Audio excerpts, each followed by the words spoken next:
Sanibonani, uNandi igama, siyanamukela ku-channel yethu Inzuza Spiritual Therapy. Njengoba ngizibiza kanje, it's because mina ngilapha ngendlela eyohlukile. Ngilapha ngokomqondo, ngokwama-emotions, which is emotionally. Ngilapha spiritually. Ngikusize nokuthi ufikelele kuma-goals wakho career goals or kwi-purpose yakho. Kahle kahle mina into engiyizelele emhlabeni ukuzosiza abantu ba-discover i-purpose yabo, ukuthi ungubani, uqhamukaphi, uzokwenzani, yini inhloso yakho la, njengoba kubhaliwe lapha ku-description yami ngesingisi ukuthi who am I, where am I from, kanjalo kanjalo. So angihloli lokho, ngifuna ukubeka nje kucaca, noma ngithi angikahloli, ngoba yebo isikhwama nginaso, nginikiwe sona emaphusheni, kodwa asikakasebenzi. You understand? Sizohlola uma ngabe isikhathi sesifikile. Njalo ngishilo bakhona engibashayelayo, abangibonisiwe ngibashayela amagobongo, ngibasize nalapha nalapha. Lolu hlelo lethu uhlelo lokuthi sifundisane. Njengoba ngishilo, wafika umoya Inzuza yathi angitshela abantu ukuthi iyini kubona, iyini kumina. Okay, so namhlanje ngicela ukuthi ngikhulume ngamagobongo, ngegobongo lami ukuthi lahamba kanjani. Igobongo lami ngalishayelwa umzala wami, uma wakhe nomama bayalamana. Kade ngishilo ukuthi ukulapha isikhathi esiningi kuzoqala lapha umndeni nawe wesilapha mina, nawe negobongo kuphela, I believe. So eze ngishayele umzala wami igobongo, kwakwenze njani? Kwakukuphi? Angasebenzi, ngihlele ekhaya,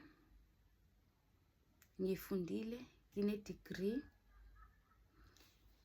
kade ngisebenza ngalahlekelwa umsebenzi, ngaphelela ama-friendships, ama-love relationships, ngangedwa nje. Umndeni wangenzele zawo, wangihlehla ngendlela wangihlehla ngayo, ngize ngichaze kakhulu. So into eyenzeka ukuthi-ke ngangikade ngisanda kuthola okusayitohwana, phecelezi kwakuyi-internship, yabo. Mangiyithola le internship, nazi ama-internship ayaholela but imali ethe ukuba ncane. Ngiyithola ke le internship-ke ngizwe ukuthi angikho right mos. Ngifikelwa ulwami uzwa omdala ukuthi nje angivele ngiphume ngihambe emsebenzini, ngihayize ngishiye yonke into. Hayi, ngibonisa lokhu ukugula kusakhona la, ngisanda kuqala mhlawumbe u-day 2 or u-day 1 angisazi, but ukuthi angiphume ngihambe. Ngaphuma ngahamba, ngashiya phansi, ngashiya kwasikhwama, ngaphuma nemali ukuthi ngigibele ngifike endlini. Understand? Hayi, ngabona ukuthi kumele ngisukume la, lwazi ngizophinde ngiwuluze lo msebenzi, ngizophinde ngiphume ngiwushiye njengalo ngangofundele wamaphupho ami, ngaphuma ngawushiya ngahamba ngihayisa. Okay, so ngithazini ngoba senginayo imadlana encane le internship, angiqalise igobongo. Okay, ngitholeke omunye ozongishayela igobongo. Angimbonisanga njalo ekulaleni kwami, angisho ukuthi wonke umuntu uzobonisa umuntu. Sometimes uzoba ne-inner knowing ukuthi nanga umuntu omele angisize. Sometimes uzongithanda, yabona, anything ezokwenza i-connection naye. Hayi, angimpuphanga ngenxa yokuthi yena umuntu engimaziyo ugobela, ngishone kuyena, isicelo ngenzela igobongo. Okay, fine. Mangifika mind you, lo kade loku ngisiza ngesilwane singaphumi, kodwa mina ngiyaqhubeka ngiyakena manje naso lesi silwane, ngithi ake ungikhiphe igobongo, ake ngishayele igobongo. Hayi, usho mangifuna uqhamuka, wafika ngibuza ukuthi ngimphuphile yini, ngathi cha, kodwa anginandaba, acela ungenze ngoba ngiyagula. Hayi ngifike-ke kakhe, hayi wehlala eduze nasekhaya. So every time mangifikile ngiyo-check izinto, uzofika usufuna lokhu, ngekusasa usefuna lokhu, ngekusasa ufuna lokhu, zonke lezi zinto yifuna imali. Hayi la fika ngichitha khona, la fika wathi khona ufuna isibhukuza senkukhu esirostiwe ngomombeso wakhe esinaso zonke iy'bili bocunga ngicabanga. Ngavuma ngathi okay, kodwa ngizwe yabo le ayikho.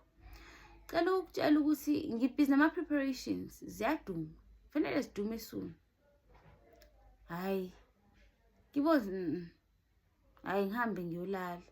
Kusasa mise ngithi nje ngiyongena emsebenzini vele ngivuka ulaka, ngithi yabo ulaka lolu lu-unnatural. Mina nginokukhuluma ngedwa, ngikhulume ngedwa endleleni ngithi yabo manje lona hayi uyangibhedela. Okuzwaphi lokhu, kade mina ngisebenzani, ufuna yonke lento, ufuna lokhu, ufuna lokhu, angisayi, ngidinwe. Hayi ngingasayi ngempela, ngivele the same time ngifunela ukhazini wami. Khazini wami ngisize la, inkinga ukuthi wehlala kude, so nganginqena umuntu ehlala kude because nginqona ama-cost of traveling and everything. Ngithi ngisize la, ngiyakudinga. Hayi ukhazini wami avume. Cela ukutshela ukuthi nakhazini wami ngimphupanga, kodwa the night before kuzosekuseni ukhazini wami angishayela igobongo ngamphupha. Hawu ngamphupha ukhazini wami ngempela ngiya kuyena ngiyocela usizo, akangishayele igobongo kanje kanjena. Eyi neliphupho li-vivid ngathi de ngempela. Ngijabule ngithi eshuthi bayayivuma lento. Hayi ngempela angishayela ukhazini wami igobongo.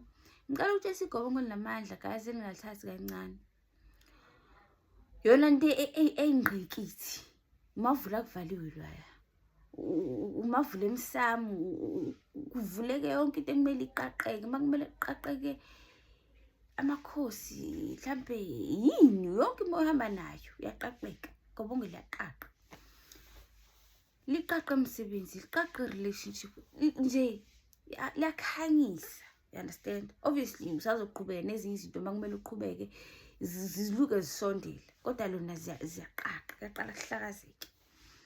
Cela ukutshela ukuthi kwakumele ngilishaye isikhathi singana nje igobongo, angisazi noma 7 days, kodwa kwaphuma ama-post kulo msebenzi lo engiwusebenzayo manje, amaningi ama-post. Hayi athi la ma-post mephuma ngithi hayi ngiya-apply,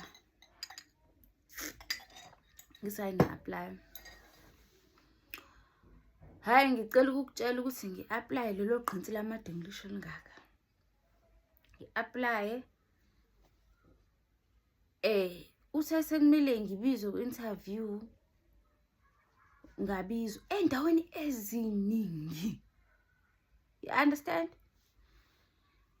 Bese ngibizwe endaweni eziningi,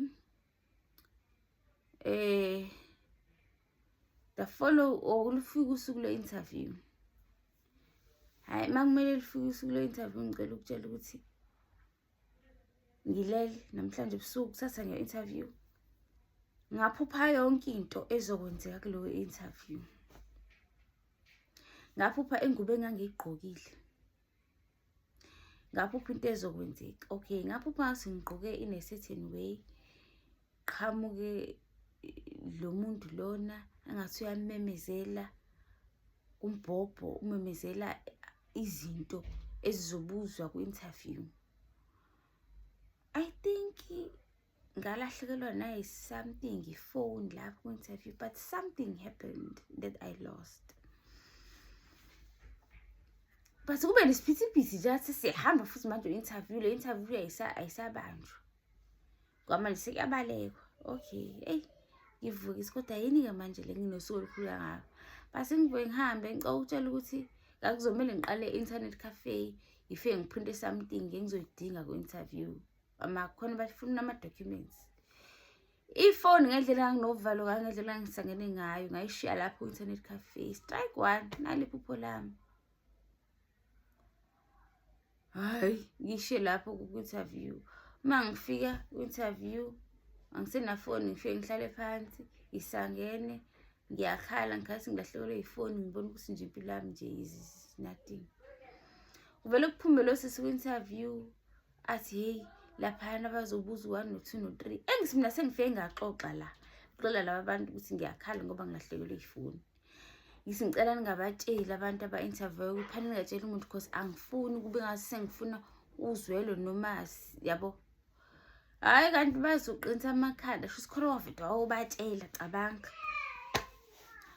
The time yobatshela kuphume lo ku-interview oqeda u-interview afika athi yini nakubuza 1 no 2 no 3 laphayana. Yes. Hayi. Aseqeda ukuhamba lo sisi kuphume yonke ipanel ize kumina ke manje. Hayi sisi sizwile ukuthi ulahlekelwe ifoni yakho.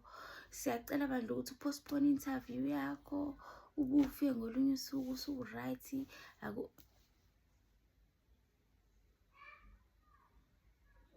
Okay. Ngibonge. Ngiphume ngihambe. Hayi endleleni kuyadlala ifilimu ke manje eTexini. Indle qedwe kwenzeka. Kubuye iphupho lami ayibo ngiqala ngizibuka. Ngigqoke kanjani? Ngigqoke ingubo ade ngigqoke iphupheni. Usisomemezela ama-answer. Ama-questions ulahleka kwefoni. Isibhizibhizi nje nokuthi ngiphume ku-interview sengihamba sengasayenzanga. It's the same thing eyenzekile ephupheni sesiphuma shiya sibaleka ku-interview.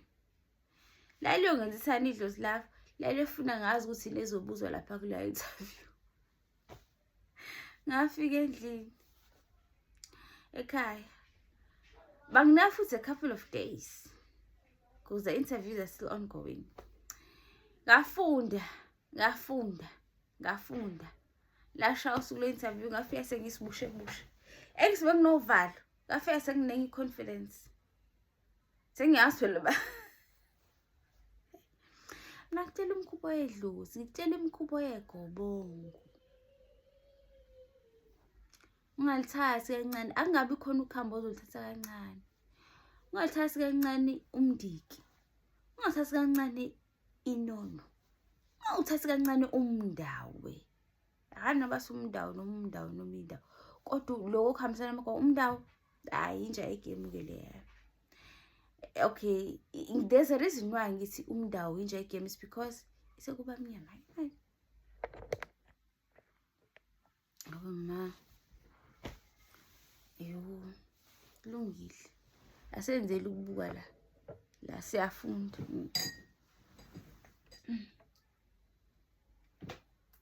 Ngisazama ukukhangisa laba hayithu. Hayi kusamnyama kodwa anginankinga mina ngiyasebenza la. Phela emsebenzini ngisuke ngenza umsebenzi womlungu. Lana kumele ngenze umsebenzi wedlozi. Otherwise angilithande nayo lo ndaba uthi mina angihloniphi. Kumele ngithumile. Iyatsheka nale shandisi. Noma ingatshaya kodwa phela ayibuke mina ke. It's fine. Hayi waveza ama-suitcase. Hayi. Okay, so ungawuthathi kamncane umndawo. There's a reason why ngithi umndawo guys unamandla ngokuxoxile. Lento imayelana nesilwane. Awusihlaphe ilivide landelayo kumele ngenze isilwane because ngeke ngikhuluma ngesilwane. So ngizama ukusho ukuthi ke ngawuthola umsebenzi guys. Ngawuthola umsebenzi kwamnandi nje kwaphileka. You understand? But because ngaphinde ngiyakhumbula ukuthi ngawuthola umsebenzi but angifuni ukujobela wenda ngisizwe idlozi. So ngizama ukusho sengivala igobongo ungalithathi kancane. Igobongo linamandla liyalapha laqaqa ufike kuthiwa lungisa igobongo. Musu ukubuya igobongo esengizoba isangoma ngithwasi because abantu banaleyo fee. Ngizofaka ingubo eyibovu ngithwasi. Mina igobongo ngokwami ukubuka ngithatha njengento ekuhlambululayo wena ukuthi ube ukhanya. Kusuka sonke isinyama noma amabhadi noma ikhama osuku uhamba nayo amathunzi amnyama. You understand? Ukugeza leli dlozi eluwena noma elikuwena ohamba nalo. You understand? Because sometimes you find ukuthi ekhaya kini kuthiwa kunomdlo kunani kunomsamo udungekile. Awukugeze lo msamo uwena. ngoba kade uqala lo msamo lo owakini ugeze ungagezeki. Dila nalo wena kuqala. Bese mhlawumbe uyogcina ngalo lapha. You understand? Ukhohle ukuthi udukekile. Awazi nami angazi. Uzongazenza izinto ngoba uthi umsamo udungekile. Mina ngitshela ngestory sami. Abantu abafani kodwa mina ngalishiya kona lo msamo odungekile. Yini into efuna uyilalela ile? Momba nenzuzo umntwana wenzuzo. Uyinzuza wena. Ulalela lento ekhuluma la ngaphakathi kwena ungayiphikisi. Your thoughts, imicabango yakho iyona lesikutshela. You understand? So ngiyabonga guys, sengicela ukuphumula manje. Ngicela sengenza ama video awethu sekulate. Oh. Thokozani. Amen.